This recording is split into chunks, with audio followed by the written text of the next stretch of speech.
Everyone, welcome back to বিনোদাস blog. আমার এই ছোট্ট পরিবারের সবাইকে সাথে নিয়ে চলো আরও একটি নতুন দিন শুরু করছি। এটা হলো 16ই নভেম্বর, রবিবার। আর এখন তোমার ঘড়ির কাঁটায় কিন্তু বাজে সকাল 9টার মতো। আর রবিবার মানে আমাদের গৃহিণীদের কাছে বলো পরিষ্কার পরিচ্ছন্ন, অক্লান্ত পরিশ্রম আর বিভিন্ন পদে রান্না বান্না, আর এক কথায় বলতে পারো মানে অনেক দায়িত্ব কাঁধে। কারণ সারাদিন রবিবার দিনটা ওনাদের কাছে ছুটির দিন হলেও আমাদের কাছে কিন্তু ছুটির দিন নয়। আমাদের কাছে মানে 6টা দিনের থেকে রবিবার দিনের কাজের চাপটা একটু বেশি থাকে, তাই না? আর সকাল সকাল এদিকে ঘুম থেকে উঠে মেয়ে তো ওদিকে পড়তে বসছি, মেয়ে করিয়ে সামনে যেহেতু ফাইনাল এক্সাম আছে ওর, সেই জন্য ওকে দুবেলা একটু টাইম করে দেখাতে হচ্ছে। দুবেলা না করে একবেলা কম মিনিমাম আমি দেখাচ্ছি, টাইম মেনটেন করে যতটা পারছি। দেখো, সংসারের কাজ তো আমাকে প্রতিনিয়ত সংসারের কাজ তো করতে হবে, তার পাশাপাশি সংসারের এক্সট্রা কাজ বাজ রান্না বান্না এটা সেটা তো আছেই। তার পাশাপাশি শীতকাল মানেই যেন একটু কাজের চাপটা বেশি।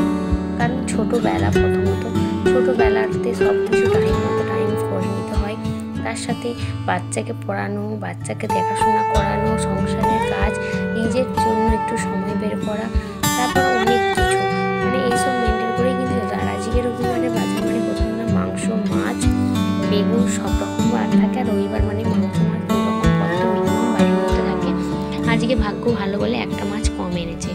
আর আজকে কি মনে গেল, সারা সপ্তাহ ঘরটা একটু পরিষ্কার তো করাই হচ্ছে, তবুও দেখো ধুলোগুলো কোথা দিয়ে আসে।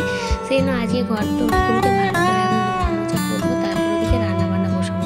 সেই জন্য আগে ভালো করে সব ঝুল করে ছাড়ছি। কারণ এখন না এই কালী পুজোর একটু আগে থেকে দেখতে পাচ্ছি বাড়ির মধ্যে এত পরিমাণ মনে পোকা হচ্ছে যে কি বলবো। ওই পোকা মানে ওগুলোকে মনে পোকাই বলে না কি পোকা বলে আমার ঠিক জানা নেই। সন্ধ্যের পরে যে পোকাগুলো আসে, আর এগুলো কার কার বাড়িতে এরকম হচ্ছে সেটা কিন্তু। আর ওই পোকাগুলো এত পরিমাণ বিশ্রীভাবে দেখতে লাগে, ঘন্টা করে যে কী বলবো। বিশেষ করে আমার ঠাকুরঘরটা এত বাজে অবস্থা ছিল, মানে দেখে তো নিজেরই খারাপ লাগছিল। দেখো, আমাদের কাছে আর যাই হোক সব জিনিসটা মানিয়ে নিয়ে চলো, ঠাকুরঘর যদি একটু নোংরা থাকে না, সেখানে দেখবে একটু যেন কিরম লাগে। তাছাড়াও ঠাকুরঘরটা সবসময় পরিষ্কার পরিচ্ছন্ন দেখতেও ভালো লাগে, আর তোমার সেই কাজে মনও বসে, আর অনেকটা পজিটিভিটি বজায় রাখে। যে কোনো ঠাকুর মন্দিরই বলো আর নিজের বেডরুম বলো, কিচেন বলো, যে কোনো এভরিথিং তুমি সবসময় নিট ক্লিন সবসময় যদি রাখো পারো, মিনিমাম পরিষ্কার পরিচ্ছন্নতা কিন্তু রাখবে সবসময়, দেখবে তাতে দেখবে অনেকটা মনটাও বেশ ভালো লাগে। এদিকে স্নান টান করে গায়ে, এখন যেহেতু শীতকাল, গায়ে তো কিছু না মাখলে একদম সেই মানে এর চামড়ার মানে সাপের খোলসের মতো গায়ের চামড়া হয়ে যাবে, কারণ কাজেও মন বসবে না। জন্য গায়ে আগে কিছু মেখে নিলাম, মেখে নিয়ে রান্না করে এদিকে এই যে মাংস সব জলজন্ত কেটে নিয়েছি। ক্যাপসিকামটা আনতে ভুলে গেছিলাম, তো মিট বোন পিসে একটু ক্যাপসিকামটা এনে দেয়। ওদিকে ভাত বসিয়ে দিয়ে ভাতের চালটাও দিয়েছে। আর ওই চালটা এবারে নতুন এনেছে, চালটা কীরকম বার হবে জানি না, কিন্তু চালটা অনেকক্ষণ ফুট খাচ্ছে আমি যেটা দেখে বুঝলাম। আর সত্যি কথা বলতে অনেকক্ষণ ফুট খেলে সেই চালের স্বাদ থাকে, কিন্তু অত সময় আবার সময় পাওয়া যায়, দরকারের সময় অত সময় দিয়ে রান্না করার আবার হয়ে ওঠে না। আর এদিকে আলু ভাজাটা বসে দিয়ে ক্যাপসিকামটা ছোটো ছুরি দিয়ে এদিকে দাঁড়িয়ে দিকে গিয়ে কাটছি, আর মেয়ের সঙ্গে এদিকে বকর করছি। কারণ আমি যেখানে কাজ করবো সেখানে আমার এইটা থাকবে না, তা কখনো হতে পারে। আর মা যেখানে তো বাচ্চা তো সেখানে থাকবে। তার থেকে বড় কথা বলতাম, আমার বাড়িতে যেহেতু কেউ সেরকম নেই, আমি যেহেতু একা হাতে ওকে যেহেতু মানুষকে ছাড়া, ও সত্যি কথা বলতে আমি ছাড়া ওকে সারাদিন দেখাশোনা করার মতো সেরকম বাড়ির মধ্যে কেউ নেই বলা চলে। আর সেই জন্য আমার যেহেতু প্রথমে একা হাতে যেহেতু সংসার, সেই জন্য আমি যেখানে থাকি ও সেখানে আমার সাথে থাকে। তাছাড়া ও ছোটোবেলা থেকে আমাকে ছাড়াও সেরকমভাবে কাউকে কিন্তু সেরকমভাবে পাইনি।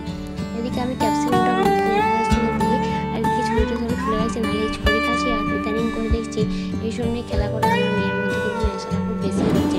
বাচ্চাদের দেখবে থেকে দেখবে ওদের মুড যেমন চেঞ্জ হয়, তেমন ওদের খেলার পরিবর্তন বলে মুখের সাথে চেঞ্জ হয়। সেই জন্য আমি এদিকে রান্না করছি। আর এই যে আলু ভাজা খাবে বলে বসে পড়েছে, আলু ভাজাটা আমি বলছি দেবো না, ও বলছে দিতে হবে, কিন্তু কিছু করার নেই। মাঝে মধ্যে কিছু হারের মধ্যেও জিদ থাকে, আর সেটা যে সন্তানের কাছেও সেরকম মা বাবারা অনায়াসেই কিন্তু হার মেনে যায়, তাই না? ওকে একটা আলু ভাজাটা দিলাম, আর আলু ভাজাটা দিয়ে আর আমি এদিকে মাংসটা করছি। আলু ভাজাটা খাওয়ার হয়ে যাওয়ার পর আবার কষা মাংস দিতে হলো, কষা মাংস মানে খেলো, তারপরে এদিকে বসবো। এদিকে মাংস কিন্তু একটু ঝাল খাবে না, এদিকে কষা মাংস কিন্তু ওই গ্রেভিটা খাবে। কে ওর মতো আছে সেটা কিন্তু জানিয়ে তো। ও আমাদের মানে মাংস তুমি রান্না করো যে ভাত দিয়ে আমরা যে একটু গ্রেভি করে তা কিন্তু খাবে না। আর চলো ওদিকে পরিষ্কার পরিচ্ছন্ন তো হচ্ছে, রান্নাবান্নাও হচ্ছে, তার পাশাপাশি চলে এলো সাপ্তাহিক মুদিখানা বাজার, যেটা এক সপ্তাহ পরে চলবে। আর শীতকাল মানে একটু সত্যি কথা বলতে ত্বকেরও যেমন যত্ন নিই, তাই সেই জন্য একটু গ্লিসারিন সাবান নিয়ে এলাম, তার সাথে বিস্কুট, তেল, তোমার মটর, কাশ্মীরি লঙ্কা গুঁড়ো, তোমার চা পাতা, তারপর চানাচুর, বাসন মাজার সাবান। মেয়ের সকালে স্কুল যাওয়ার জন্য ছাতু খেয়ে যায়, ছাতুটা তো আমার সবথেকে বলতে পারো দরকারি জিনিস, ছাতু আর ব্রিটানিয়া বিস্কুটটা আমার এখানে এই দুটো জিনিস সবথেকে দরকার। কারণ ব্রিটানিয়া থিন ছাড়া আমার মিঠু কিছু খায় না, কোনো বিস্কুটিও খেতে চায় না। আর ছাতুটা আমার মেয়ের তো সকালে মর্নিং স্কুলে যেহেতু যখন যায় সকাল টাইমে ও ছাতুটাই কিন্তু খেয়ে যায়। এদিকে ওই সব গুছিয়ে নিয়ে এদিকে চলো আমার রান্নাবান্না অলমোস্ট ডান হয়ে গেছে। এদিকে ভাত হয়েছে, এদিকে আলু পোস্ত, পটল ভাজা, এদিকে ডিম ভাজা করেছি, এদিকে কষার সাথে তো একটু আলু ভাতে চাটনি, তার সাথে রয়েছে কষা মাংস, স্যালাড আর লেবু। আর এই হলো আজকে দুপুরের লাঞ্চের মেনু। আর তোমাদের কাছে প্রত্যেকবার মতো ছোটো রিকোয়েস্ট, যে সমস্ত বন্ধুরা আমার চ্যানেল নতুন আছে, যদি ভালো লাগে চ্যানেলটাকে সাবস্ক্রাইব করে লাইক করে পাশে দেখো। আজকের মতো এখানেই।